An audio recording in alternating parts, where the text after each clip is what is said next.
Je suis Frédérique Zand, autrice, professeure au gymnase de Morges, et je présente aujourd'hui cette Antigone que Alexandre a choisie pour le club de lecture de sa librairie. C'est en assistant à la naissance de la désobéissance civile pour le climat à Lausanne qu'est née l'idée d'une Antigone du climat. Alors l'Antigone grecque, on s'en souvient, elle s'oppose aussi au roi, au gouvernement de son pays, au nom d'une loi supérieure, de la loi de la famille, de la loi des dieux. Il faut, pour elle, enterrer ses morts. Elle veut enterrer son frère. Ici, aujourd'hui, c'est un enjeu, on pourrait dire, plus brûlant. C'est au nom de la vie sur Terre que les activistes s'engagent. Donc le défi, c'était de réussir une transposition de Sophocle à la situation actuelle. Franchement, l'actualité politique, malheureusement, elle a été assez providentielle, en tout cas en France, avec un président qui se fait appeler Jupiter. Pour incarner un roi autoritaire et aveugle, il est franchement pas mal. Il m'a servi le personnage de Créon sur un plateau.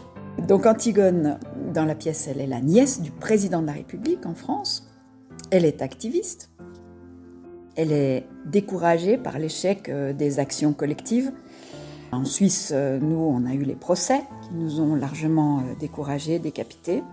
Et puis en France, finalement, elle est plus actuelle que jamais, cette pièce, puisque on a eu Sainte-Soline en mars, avec des véritables scènes de guerre, et puis la dissolution des soulèvements de la terre, donc dernièrement. Donc qu'est-ce qu'elle fait ? Elle va lui poser un ultimatum. Là, il y avait deux questions. Qu'est-ce qu'elle va lui demander et avec quels moyens de pression ? Alors, je ne vais pas spoiler, mais dire seulement qu'au cœur de son action, il y a la démocratie. Et le théâtre, c'est ça. Enfin, l'origine du théâtre, en tout cas en Grèce. Le théâtre, c'est bien d'autres choses, mais le cœur du théâtre grec, c'est ça. La tragédie, elle est née avec l'invention de la démocratie, pendant le même siècle, le même moment historique. C'est-à-dire qu'on assiste à un débat sur la scène, et on débat en même temps, en tant que citoyen, dans la cité. Il y a eu un jeu de miroir là, entre l'art et l'actualité politique grecque. Donc, j'essaie de mettre en œuvre ce même jeu de miroir entre sa demande et l'effet recherché sur le spectateur aujourd'hui. Voilà, quoi dire d'autre ?